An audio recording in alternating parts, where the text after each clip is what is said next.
Pour la prochaine heure, vous écoutez Samedi de lire avec Amélie Boivin-Enfield. Bonjour tout le monde, bienvenue à l'émission Samedi de lire. Aujourd'hui, j'ai le grand bonheur de recevoir l'auteur français Gilles Legardinier. Vous êtes scénariste et écrivain et vous avez commencé à travailler dans le milieu du cinéma à vos débuts, là. Il y a plusieurs années de ça, là. Oui, tout à fait, mais je continue, hein. On est toujours dans le cinéma. Oui, bien sûr, bien sûr. Vous faites des dossiers de presse, je crois. On fait des dossiers de presse. Moi, j'ai un passé technique. J'ai commencé sur des plateaux et puis après, je suis allé vers l'écriture petit à petit. Et comment on en vient justement à se lancer dans l'écriture de romans? J'ai toujours écrit, mais j'ai pas été élevé en pensant que ça pouvait intéresser le monde entier.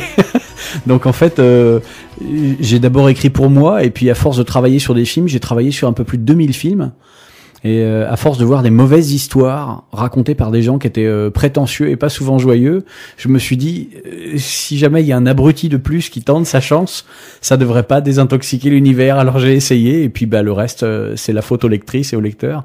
Et vous avez commencé avec des trailers, en fait, en 2009 avec L'Exil des anges, et par la suite, Nous étions les hommes en 2010. Tout à fait, ouais. Pour moi, l'idée du thriller, je suis un garçon, très garçon, et je n'aime pas ennuyer les gens. J'ai peur de vous faire perdre votre temps. Donc en fait, l'idée pour moi, c'était d'aller très vite. Et puis les garçons ont besoin de jouets, il y a besoin de voitures, d'explosions, de choses comme ça. Donc pour moi, écrire, c'était d'abord du thriller. Et après, mon deuxième thriller, mes proches m'ont dit, c'est bien tes livres sérieux, mais pourquoi t'écris pas quelque chose d'aussi fou que ce que tu es? Et j'ai commencé à me dire que je pouvais peut-être tenter une comédie. Et c'est comme ça que j'ai écrit Demain j'arrête. Vous êtes quelqu'un qui aimait faire des blagues dans la vie? Plutôt, ouais. Ah oui? Oui. Là, je suis sérieux, mais je suis quelqu'un d'assez joyeux dans la vie, ouais.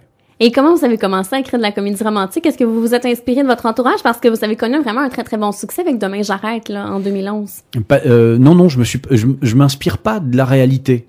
Pour moi, le job d'un auteur, c'est d'aller chercher dans son imagination et dans son cœur des choses qu'on trouve pas dans la vie. Je peux rien apprendre aux gens. Ils savent ce que c'est qu'aimer, ils savent ce que c'est que souffrir, ils savent ce que c'est qu'attendre. La seule chose que je peux leur proposer, c'est quelque chose que j'ai peut-être en moi et qui serait particulier. Mais je suis pas juge de ce que je fais. Je ne suis qu'une proposition. Donc, je m'inspire pas. J'aime pas les gens qui s'inspirent. On doit être une source. La première fois que vous tombez amoureux, vous vous inspirez pas des gens que vous avez vus amoureux. Vous êtes vous-même. Mm-hmm. C'est la plus belle chose qu'on puisse faire, je crois. Mais pour les personnages, est-ce que c'est des gens qui vous entourent, qui vous inspirent un peu le profil du personnage? Du tout. Même pas? Non, toujours. Alors, dans mes livres, les personnages sont assez peu décrits. Je les aborde toujours par le sentiment. Mm-hmm. Mais pour moi, qu'est-ce que c'est qu'une belle fille? Qu'est-ce que c'est qu'un beau garçon? Chacun a sa réponse. Donc, j'ai pas la prétention de dire, voilà, elle serait comme ça et il serait comme ça. Mais par contre, les sentiments, on les partage tous. Hommes et femmes d'ailleurs, plus que ce qu'on dit, les codes sont différents. Mais on a l'envie d'aimer, l'envie d'être aimé, l'envie d'être respecté, de travailler sur des choses qui nous élèvent, pas qui nous avilissent. Et ça, je trouve que ça me parle plus que de dire il est bien habillé ou il boit telle marque de bière. On s'en fiche de ça. Mais c'est peut-être plus facile aussi pour le lecteur de s'identifier au personnage quand il n'y a pas beaucoup de descriptifs du personnage. Complètement, même si c'était pas fait pour ça, je me suis rendu compte après coup que c'était effectivement une bonne porte d'entrée pour faire de la place à la lectrice ou au lecteur quand il entre dans les textes.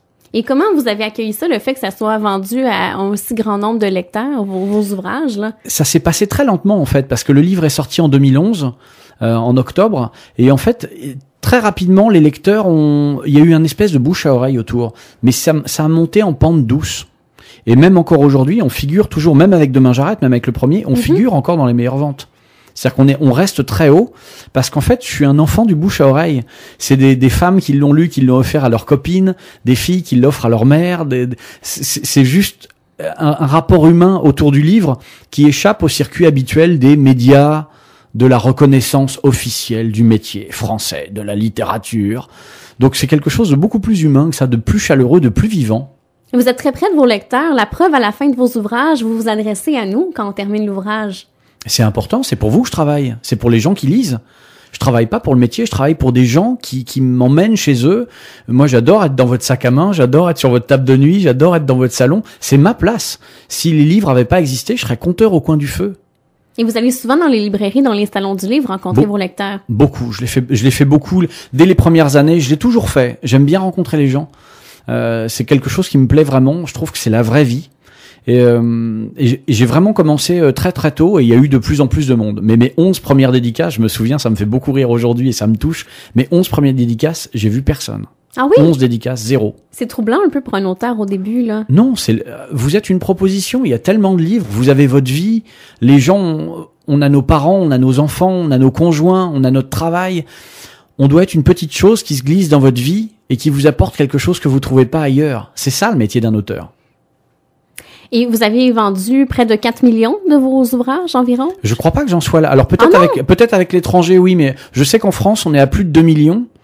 Mais rien qu'en France, mais comme maintenant je suis sur 22 pays, peut-être que vous avez des chiffres que j'ai pas. Traduit dans plusieurs langues? 21 langues, je crois. 22 pays et 21 langues. Et vous êtes le 3e auteur français qui vendait le plus de romans? Tout à fait, ouais. Faut le faire quand même, là. Surtout avec le bouche à oreille, parce que je pense que les médias français vous donnent pas une très très grande visibilité, là. Elle est nulle, il y a rien. Ah oui? Mais c'est pas grave. C'est un peu comme la comédie, vous savez, en France, on fait souvent des films très prétentieux avec des histoires très noires, dans des décors tout petits, dans des espaces tout rikiki et qui n'intéressent personne d'ailleurs, pas même les Français. Et cela occupe tout l'espace médiatique. Et puis vous avez des comédies, vous avez des grands films, vous avez des vraies histoires, vous avez des vraies rencontres où les gens ont envie d'y aller. Et moi, je préfère appartenir à cette catégorie-là. C'est pas grave de pas avoir les médias. Regardez, je les ai. Je suis chez vous aujourd'hui. Ben oui. Mais c'est des médias de cœur, c'est des médias de curiosité, c'est des médias de découverte. Moi, c'est ce qui me va. Mais c'est peut-être comme ça aussi qu'on conserve peut-être plus longtemps son lectorat quand le bouche à oreille se fait, parce que les gens vont se procurer les autres ouvrages par la suite quand on a aimé ce qu'on a lu, là. Vous avez raison, j'en suis convaincu. C'est-à-dire que pour moi, je préfère que les lecteurs aient envie de revenir et viennent à chacun de mes livres comme un peu un rendez-vous avec un ami, plutôt que des médias officiels, là je parle plutôt en France, disent ce livre-là est bien, que ce soit un piège pour le lecteur et qu'après ils vous le fassent payer. Parce que les gens, c'est des histoires d'amour qu'ils cherchent, c'est du sentiment qu'ils cherchent. Quelle que soit l'émotion qu'on cherche dans les livres, on cherche un sentiment sincère. Si vous avez envie d'avoir peur, si vous avez envie de révolte, si vous avez envie d'amour, si vous avez envie d'érotisme, vous voulez que ce soit sincère. Donc, à partir du moment où les gens viennent et qu'ils ne sont pas trahis, ils sont fidèles, comme dans la vie. Et vous en publiez un à chaque année? Pour l'instant, ouais. Je vais me calmer un petit peu. Ah oui?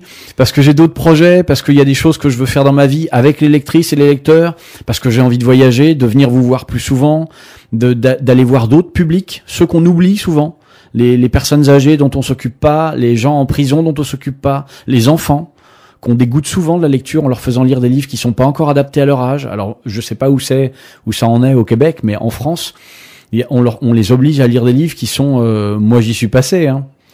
On y pense tous.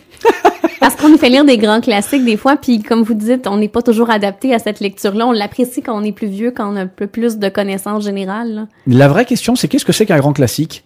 Parce que vous avez en France des gens qu'on nous oblige à lire à l'école et que personne ne lit volontairement. Et vous avez des grands classiques que tout le monde lit, que les gens lisent, se repassent de génération en génération, et ils sont pas obligés de le lire. Moi, j'ai un principe.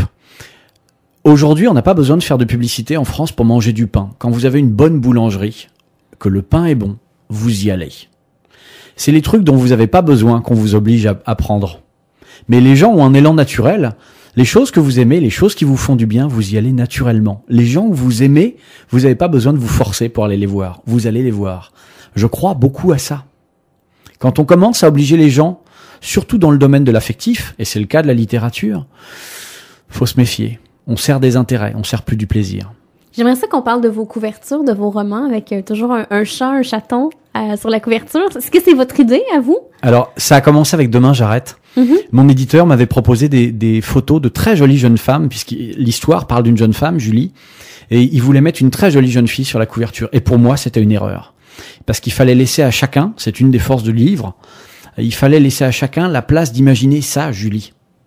Et cette image, on la comprend, l'image du chat avec le bonnet péruvien, elle me faisait beaucoup rire, et on la comprend à 3 pages de la fin. Et je pensais que le livre ne marcherait pas, parce que trop décalé, parce que j'étais pas assez connu. Et en fait, j'ai voulu cette couverture avec l'idée que même si les gens n'achetaient pas le livre, en passant devant, au milieu de toutes les couvertures souvent sombres, parfois prétentieuses, au moins ils auraient un sourire, un rire. Et même s'ils achetaient pas le livre, c'est pas grave. Même le temps d'un regard, que ce soit agréable pour eux. Et il s'est passé quelque chose que j'avais pas prévu. C'est que cette couverture que j'ai imposée est devenue une aide extraordinaire pour moi, parce que les gens étaient attirés par le côté étrange de la couverture. Ça les a amusés. Et en fait, ils prenaient le livre. Les femmes, souvent, mais alors, quand on parle de lecteurs, à mon avis, on se trompe. Il faudrait parler de lectrices, parce que je sais pas chez vous, mais en France. Oui, c'est les femmes. c'est les femmes qui découvrent. 80% des lecteurs, c'est des lectrices. Les hommes suivent une fois que les femmes ont validé. Oui, c'est ça. Ou sur Bien la table sûr. de chevet, ils sont curieux de voir ce qu'on lit, puis... C'est ma femme qui lit. Et moi, quand elle me dit c'est génial, je le prends. Mais sinon, c'est elle qui découvre. Et je crois que ça fait ça chez beaucoup de familles. Ouais. Et du coup, la couverture a été une chance extraordinaire pour moi. Ça m'a permis d'être repéré, alors que mon nom était pas connu du tout, quoi. Et donc, je me suis dit, pour les suivants, comme mon nom, j'ai pas voulu grossir mon nom comme beaucoup de mes collègues. Vous savez, le nom devient énorme. Mais mon nom, faut l'oublier. Je suis une jeune femme, je suis une adolescente, je suis un vieux monsieur, je suis ce qu'il y a dans le livre. Mais mon nom est pas important. Il faut disparaître derrière le métier qu'on fait. Et du coup, j'ai voulu qu'on ait un code couleur très puissant, avec un chat dans une situation ridicule et une couleur fluo qui claque bien sur les étals. Parce que Demain j'arrête, les gens pensaient que c'était une femme qui avait écrit l'ouvrage. Oui, c'est un vrai compliment pour moi. On l'oublie beaucoup, mais le job d'un auteur, c'est de se glisser dans la peau de personnage qu'il n'est pas. Tous mes camarades qui écrivent des histoires de tueurs psychopathes n'en sont pas tous. Quelques-uns, oui, mais honnêtement, il faut vraiment qu'on remette le texte au centre des choses et donc, bah, si les gens me reconnaissent visuellement, c'est très bien. Et même aujourd'hui, après 4 best-sellers, il y a des gens qui connaissent pas du tout mon nom, mais qui connaissent très bien mes livres. Ça me va, moi, ça va. Si vous me permettez, Monsieur Le Gardinier, on s'arrête et dans les prochains instants, on continue de parler de vos romans.